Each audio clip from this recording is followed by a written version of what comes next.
Começar aqui a nossa aula de gramática de Libras.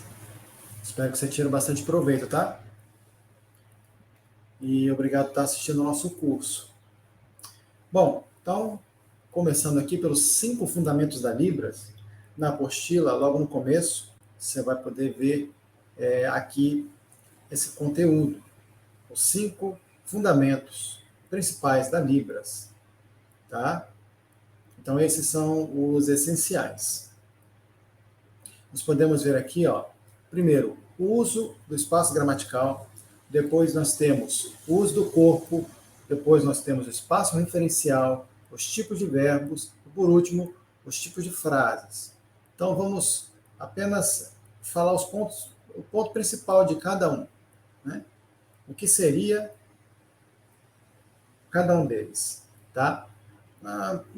Aqui, dando de início, falando sobre o uso do espaço gramatical. Vamos ver o que é isso? Bom, como você pode ver aqui, né? O uso do espaço gramatical consiste, né?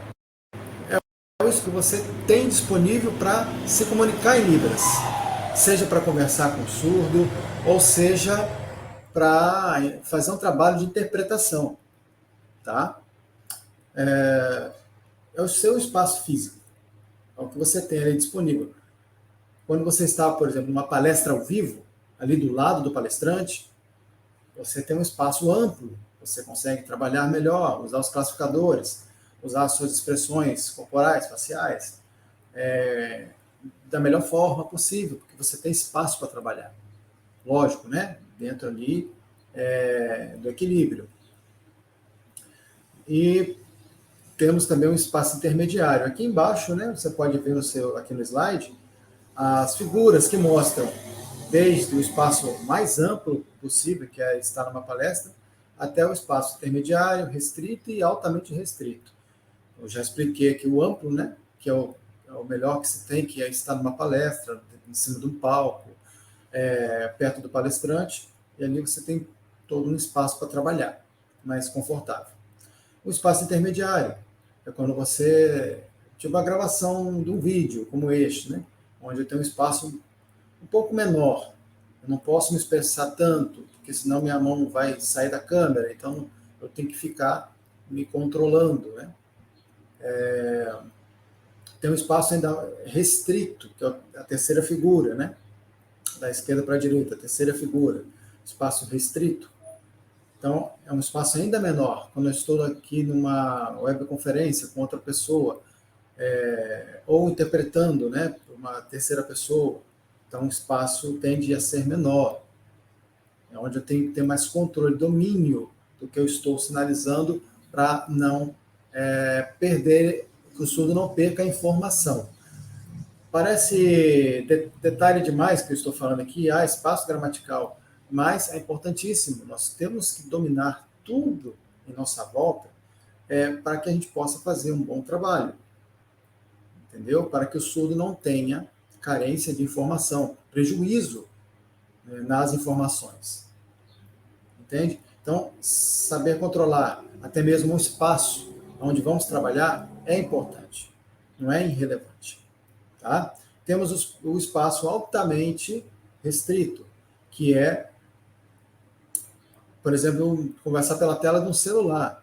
O celular ainda está de pé, na figura, é altamente restrito, onde você tem que ter ainda mais controle, porque o risco de você deixar a mão escapar, sair da câmera, né? E aí fazer o surdo ter prejuízo é muito grande.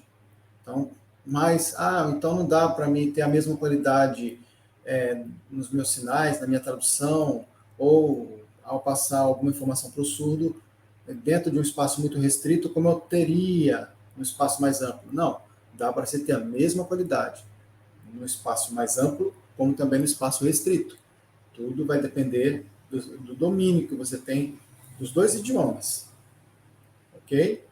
Da compreensão que você vai ter no português e das técnicas de tradução que envolve a gramática, os classificadores, né, as expressões corporais e faciais.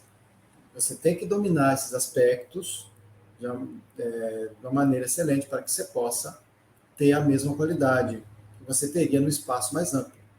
Tá? Então, o espaço gramatical, em resumo, é isso. É aonde você vai sinalizar, o espaço que você tem ali disponível. Ok? Então, essa parte que eu já expliquei, né? É manter a sua qualidade, né? Manter, independente da amplitude do espaço, manter ali os referenciais, né? Cada coisa no seu lugar, direcionar o olhar, né? Para aquele referente que você está utilizando ali no espaço, o retorno do olhar, né? Está olhando também, quando for o caso, para o seu interlocutor, né? E a articulação dos sinais, fazer de forma correta, combinando de maneira perfeita os sinais, né? Dentro da gramática, enfim, fazer as adaptações dentro do espaço.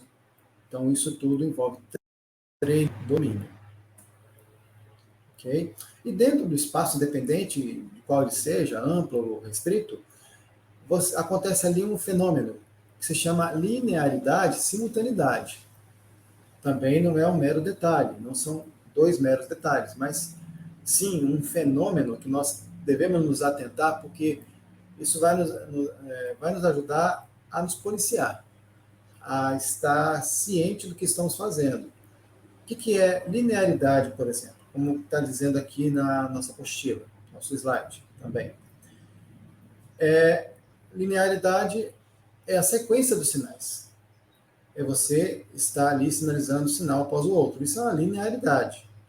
Então, será que estou colocando um sinal após o outro da maneira correta? Estou sabendo combinar os sinais, colocando uma sequência correta?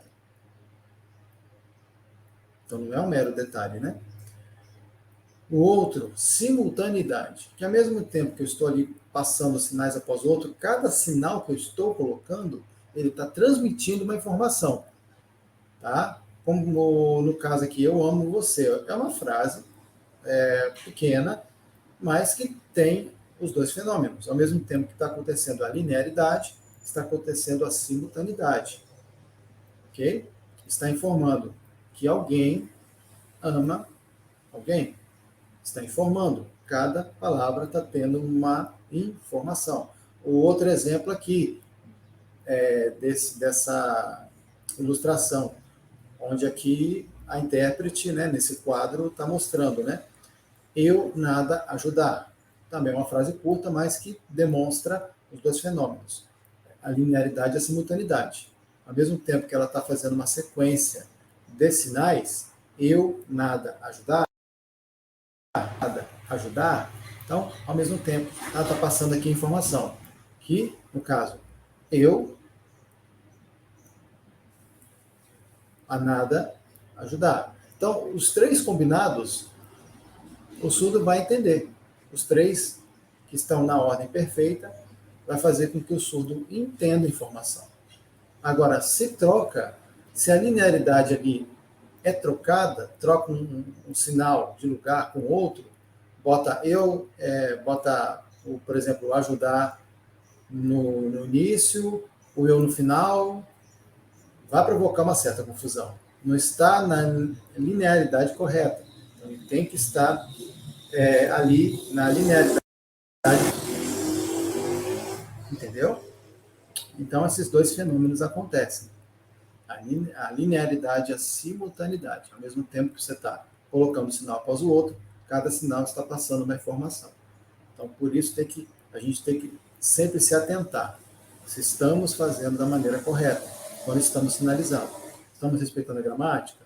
Estamos respeitando a linearidade? Colocar o sinal no seu devido lugar, na sequência? Né? Então, isso nos ajuda muito, né? A nos policiar, a ficar atentos ao nosso trabalho também. Informação importante. Então, o que mais envolve o espaço gramatical e a linearidade e a simultaneidade? Então, como está bem dizendo aí, o espaço gramatical ele estabelece, a partir do próprio corpo do sinalizante, estabelecendo um ponto de referência no espaço. Então, também é algo muito importante que, infelizmente, muitos profissionais acabam pecando, né? talvez pela falta de preparo, pelo nervosismo, falta de atenção, eles colocam no lugar, fica até um certo tempo ali usando aquele referente, desculpa, não sinal, referente. Depois, o que acontece? Ele acaba trocando esse referente de lugar, confundindo o surdo. Né? Isso realmente acaba confundindo, porque o surdo ele é totalmente visual. Se você troca um referente de lugar sem motivo, sem um contexto, realmente ele vai ter ali uma dificuldade de entender aquela ideia, de entender aquele trecho do que você está passando para ele. Então, o posicionamento do corpo, conforme pede a situação, né? Por exemplo, diálogo entre duas pessoas. Por exemplo, você está falando, Maria e João está falando aqui. Então, você está representando as duas pessoas. A Maria fala com o João fala com a Maria. Você não pode, de repente, do nada, trocar. Agora aqui está o João e aqui está a Maria. Não, né? Não vai fazer sentido. Ok? Para nós ouvintes, parece que é uma coisa fácil, né? Porque nós não somos totalmente visuais, somos orais auditivos. Então, para nós, tanto faz, né? O contrário, o avesso, tanto faz, a gente vai conseguir entender. O surdo já é uma situação mais delicada, tem que se prestar atenção no posicionamento dos referenciais para que não cause confusão na informação. Ok? Também podemos usar o nosso corpo para fazer as referências do espaço, né? Como eu falei, citei aqui, né, 2 personagens. Eu faço os 2 personagens jogando meu corpo para lá e para cá, como se eu estou sendo João, vou falar com a Maria, agora veria Maria, vou falar com o João, assim sucessivamente. Ok? Você notou que eu troquei os papéis? Porque Maria estava aqui, João estava aqui. Eu fiz o contrário. Fiz de propósito para ver se você percebeu. Você percebeu? Você percebeu? Beleza. Uma pegadinha aí. Mas o que eu estava explicando também é verdade. Se a gente pode usar o nosso corpo como referencial. Né? Como eu falei, 2 pessoas conversando, eu vou estar jogando meu corpo para conversar com fulano, depois eu giro meu corpo para conversar com ciclano, e assim eu vou fazendo até o final dessa história, até segunda ordem, né? Outra coisa importante, a direção do olhar. Né? Não posso o referente estar aqui e eu jogar meu olho na direção contrária. Se eu estou dizendo que eu estou falando com fulano, meu corpo, meu olhar tem que estar direcionado para o referente. Então, eu não posso estar aqui sinalizando com o fulano, mas olhando para a plateia, por exemplo, olhando para os alunos. Não, eu tenho que vivenciar o que eu estou sinalizando. Se eu estou sinalizando que eu estou dialogando com alguém, meu olhar, meu tronco tem que estar virado como se uma pessoa realmente estivesse aqui, tá? E eu posso usar outras partes do meu corpo, como se estou aqui em vermelho, eu posso usar as minhas mãos, meu antebraço, né? Para fingir que é um poste, eu posso usar meu dedo para fingir que é uma pessoa, né? Não só o meu corpo. Meu antebraço também pode servir de árvore. Minhas mãos pode referenciar um carro, né? Uma moto, enfim. Eu posso usar meu corpo para fazer qualquer referencial, até mesmo um animal, né? Ok? Vamos passar para outra parte. Terminando aqui essa parte da linearidade e simultaneidade, né? Também ocorre usando o mesmo sinal. Quando eu quero falar um conjunto de casas, por exemplo, né? Se eu fizer, isso aqui é a sua casa. Aqui eu só estou sendo simultâneo, eu estou passando a informação de uma casa. Agora, se eu quiser fazer também a linearidade, eu vou fazer isso. Estou falando de um conjunto de casas, por exemplo, como está mostrando aqui na imagem. Ok? Só para reforçar a explicação. Também vale para, como mostrou o exemplo aqui, uma carreira de carros, ou de motos, né? Ou de quadros, e assim sucessivamente. Então, a linearidade também trabalha nesse sentido, tá? Às vezes usando o mesmo sinal várias vezes para identificar, às vezes, um estacionamento, um conjunto de casa, uma parede cheia de quadros, por aí vai, né? Ok? Então, agora, se a gente puder entender bem essa parte, aqui vem mostrando a gramática de Libras, ela tem a sua estrutura básica, que é objeto, sujeito e verbo. Então, não podemos cair na cilada de fazer o português sinalizado, que é cada palavra, sinal, cada palavra, sinal.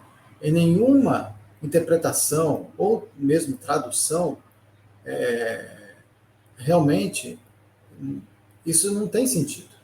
Se você for pegar um texto em inglês e traduzir palavra por palavra, cada palavra em inglês, uma palavra em português, no final, quase não vai ter sentido. Né? Não vai ficar um texto perfeitamente estético, bem feito. Não. Não vai ser um texto traduzido excelente. Não vai. Né? Nós temos que traduzir e sempre mantendo a ideia preservada naquele texto. Isso é um exemplo, citando um outro idioma. Na Libras é a mesma coisa. Você nunca pode colocar a palavra, um sinal para cada palavra, porque senão vira o famoso português sinalizado. E isso é ruim e causa prejuízo para o surdo em questão da informação, ele vai perder. Tá?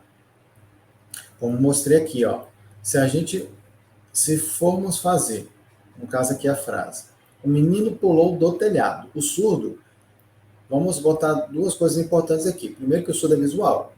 Os sinais que você for colocar para ele é o que a mente dele vai visualizar, vai imaginar. Já nós somos orais auditivos, então nós temos palavras conectivas. Nós usamos o de, o em. Estou falando de um jeito bem simples, né? Para ser bem objetivo. Então nós temos o em, o de, o a, o, os artigos, né? Os termos de ligação que complementam para nós. O surdo já não tem isso, a Libras não tem isso. Entendeu? Então, se eu fizer cada sinal, para cada palavra um sinal. O menino pulou do telhado. Como é que ficaria? Então, o menino pulou do telhado. Mas o surdo vai entender o quê? Que o menino pulou no telhado. Tá?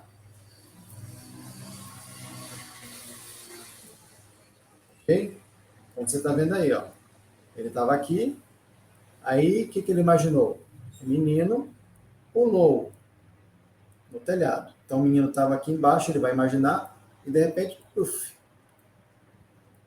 estava em cima do telhado. Agora em Libras, que é o objeto, no caso é a casa, o sujeito, no caso é o menino, e o verbo, que é o pular, que é o que vem por último, que é a ação. Tá? Então, quando você usa a gramática correta, olha como é que muda, né? Então, casa, que é o objeto, que vem primeiro, o menino, que é o sujeito, que vem em segundo, você já coloca ele em cima do telhado. Ele pulou. E o surdo vai ter a compreensão correta do que você está dizendo. Que na casa, no telhado da casa, o menino pulou. Ok?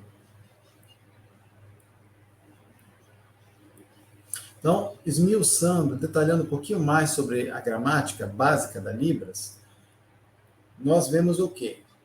O objeto é o elemento que vai sofrer a ação. Né? Vai sofrer, vai ser a base da ação do sujeito. No caso, nós vimos a casa, o exemplo anterior, né? Então, a casa foi o objeto. Mas pode ser qualquer coisa, tá? Humano, um animal, um objeto, uma casa, um avião, não importa. Tá? Sujeito é todo aquele que vai fazer a ação contra o objeto. No caso, menino. Então, o menino, o que, que ele fez? Ele pulou da casa, pulou do telhado. Então, ele é o sujeito, ele que vai provocar a ação, vai fazer a ação. E o verbo que geralmente vem por último, geralmente, tá? Mas há situações que não. Ele pode vir no meio, enfim, né? Pode vir no começo, mas isso depende muito, e é um assunto mais complexo, tá? Mas o verbo geralmente vem por último. Então, é a ação do sujeito, ok?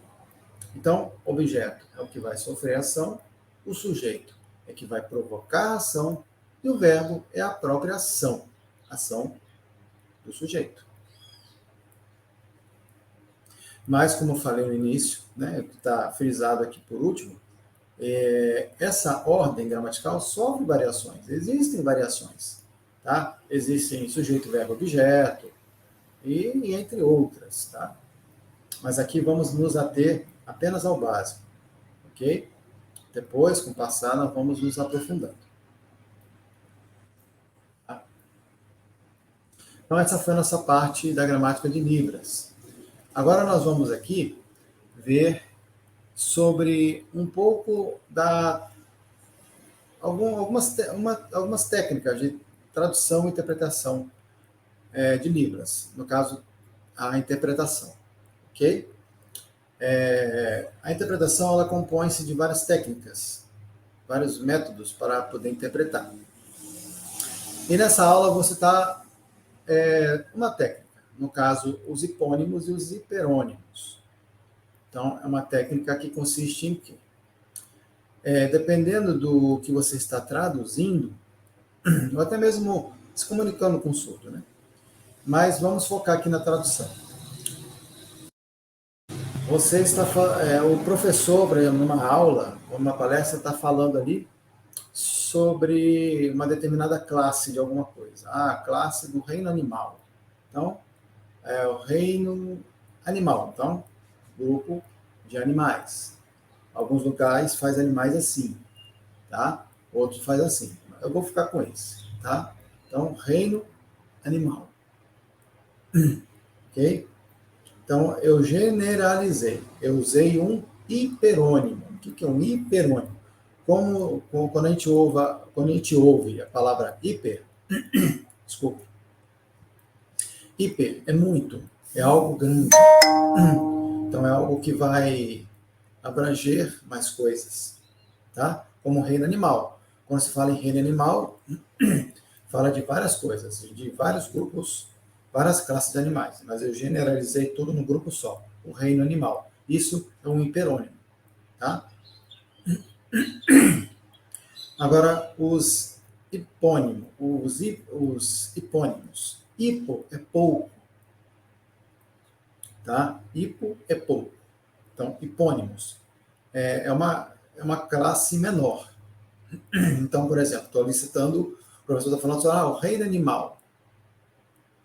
Mas dentro do reino animal, compõe-se de caninos, felinos, e por aí vai, equinos. Então, no reino animal, dentro tem o grupo dos caninos, o grupo dos felinos, o grupo dos equinos e entre outros, né?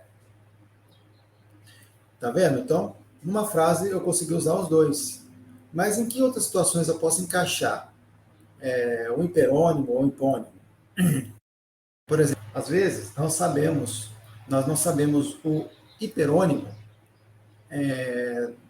de uma determinada coisa. Por exemplo, os móveis da minha casa estão sujos. Os móveis da minha casa estão sujos. Qual é o sinal de móveis? Eu não sei. Mas eu posso usar o hipônimo. Eu posso usar grupos menores para poder alcançar o objetivo, que é para a pessoa entender que meus móveis estão sujos. Então, eu vou falar que na minha casa, tá? A cadeira, a mesa, a TV, o sofá, né? E outras coisas estão sujos, estão poeirentos. Deu a mesma ideia. Eu só não usei um sinal geral daquela classe, tá? Mas eu especifiquei para a pessoa entender de uma maneira geral que meus móveis estão sujos, ok? Então também pode, então os hipônimos, os hiperônimos servem para essa estratégia. Quando se tem inúmeras coisas de uma mesma coisa, entendeu? Como móveis, reinos, animais, né? Isso serve bastante para aula de biologia, né? Para aula de ciências, enfim. Mas também no cotidiano, né? Como os móveis de uma casa, enfim. Né? E aqui também citou outros exemplos, como, por exemplo, o reino Monera, que compreende as bactérias, cianobactérias, né? É igual ao exemplo do reino animal. Então, o reino Monera tem o grupo das cianobactérias, né? E assim eu vou especificando. E assim eu vou conseguindo passar por essa tradução, por essa interpretação, perdão. Ok? Se você não conseguiu compreender, depois você pode me perguntar no privado, beleza? E aqui do lado desse slide, eu citei aqui o exemplo de hiperônimo e o exemplo de hipônimo. Então, hiperônimo é um grupo maior, como religião. Quando você fala em religião, quando eu falar as religiões, estou citando todas, numa palavra só, religiões, isso é um hiperônimo. Quando eu falo escola,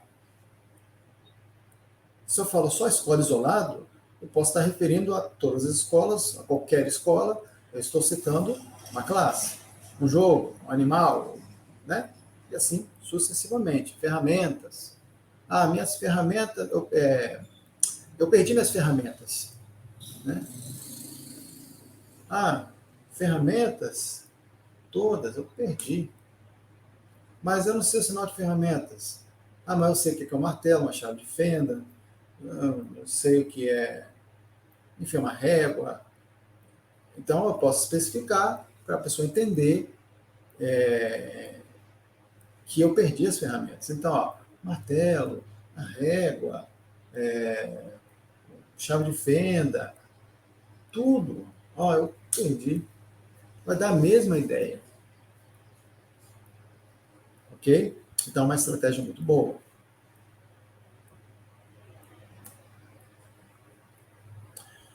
Bom, isso aqui depois você pode ler, porque são algumas curiosidades que eu coloquei na apostila, tá?